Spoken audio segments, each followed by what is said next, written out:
Long Range Communication atau LoRa merupakan salah satu teknologi Internet of Things yang sedang berkembang dan banyak diperbincangkan oleh para peneliti.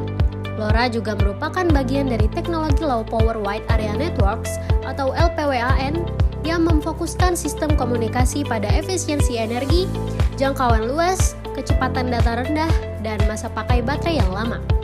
LoRa beroperasi pada frekuensi radio industri, ilmiah, dan medis. Frekuensi ini bebas digunakan tanpa perlu membayar biaya lisensi. Secara teoritis, dalam kondisi ideal, kisaran LoRa akan lebih dari 3 km di daerah pedesaan. Salah satu penerapan LoRa di dunia nyata dapat dilakukan di bidang pertanian. Salah satunya digunakan untuk komunikasi antar sensor yang diukur di lapangan saat mengukur kelembapan tanah dan suhu lingkungan. Nilainya dikirim ke sistem penerima nilai sensor.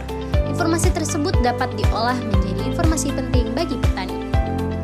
Ada pula tujuan dari dibuatnya alat ini adalah untuk melakukan monitoring suhu, kelembapan tanah terhadap irigasi sawah secara real-time, melakukan efisiensi, mempermudah, dan meningkatkan hasil pertanian dengan adanya proses monitoring yang dilakukan secara real-time, dan memanfaatkan komunikasi LoRa dalam implementasi sebagai alat komunikasi jarak jauh tanpa internet.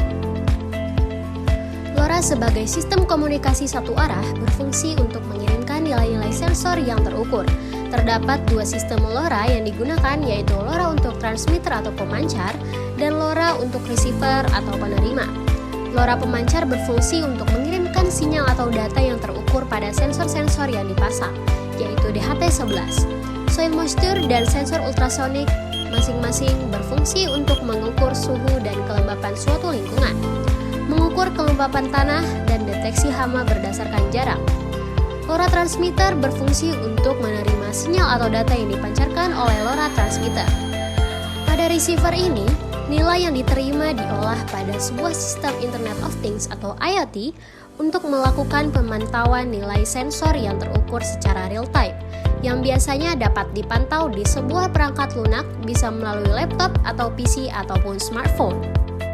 Sensor akan berbunyi ketika tanah cenderung kering, dan pompa air akan otomatis mengeluarkan air untuk membuat tanah menjadi lembab.